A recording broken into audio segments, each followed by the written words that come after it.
Бүгінгі тақырып этностың пайда болу теориясы. Широкогоровтың этнос теориясы.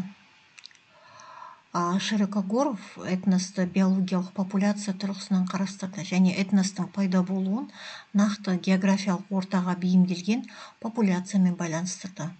Ғалым этностың дамуы мен тоқырауы және жойылуы туралы заңды қалыптастырды. Этнографиядағы эволюционизм. Барлық халықтар жабайылықтан өркениетке бағытталып, бәріне ортақ бір заңдылық арқылы жүйелі түрде дамиды. Мысалы, алғашқы қауымдық құрылысты тайпалар, құлиеленуші және феодалдықта халықтық, капиталистік және социалистік құрылыста ұлт болды. Осы түсінікке орай ұлт этникалық және жоғары дамыған түрі болды. Брамлейдің этнос теориясы. 1960-70 жылдары кеңес этнографы Брамлей примордиалистік этностың дуалистік теориясын қалыптастырды. Дуалистік теорияның мәні бойынша этникасы тарихи кезеңдер бойы сақталып келе жатқан тұрақтылығымен ерекшеленген этностың ядросы. Дәл осы этникас, яғни этноним, тіл, материалдық мәдениет, менталитет, мінез, құлық қағидалары, этникалық өзіндік сана секілді өзгермейтін сипаттарға ие.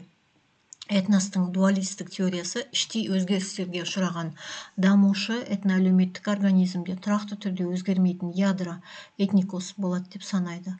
Ұлт этногенезбен бүкіл этника тарихының нәтижесі болып табылады. Брамлей ізбасарларының көзқарас тұрғысынан қарағанда, ұлт өзара ортақ тіл, аумақ, белгілі бір менталитет және өзіндік сана сезім арқылы тарихи жағдайда қалыптасқан адамзаттың бөлігі. Гумилевтің теориясы. Гумилев ерекше этногенездің пассионарлық теориясын қалыптастырды. Гумилевтің пайымдауынша этнос әлеуметтік емес, табиғи құбылыс. Этнос биологиялық жүйе секілді ландшафтыда орналасқан және басқа этностармен байланыста болады.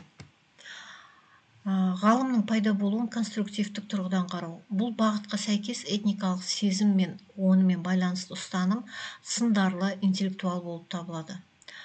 Оны жазушылар, ғалымдар, саясаткерлер қалыптастырған. Конструктивтік бағытты ұстанушылардың дәлелдері жасанды қалыптастыру мен ұлтты құру барысындағы этникалық дәстүрлерді енгізуге негізделеді. Конструктивистердің ойынша ұлт дегеніміз ұлтшыл бағыттағы үкіметтің арнайы мақсаттары, әрекеттерінің нәтижесінде пайда болады. Билік әрқашан өз әрекеттерін саяси және ұлттық бірлікпен байланыстыруға тырысады. Олардың түсінігінде ұлт бұл мемлекет, ал оның халқының этностық айырмашылығы жоқ.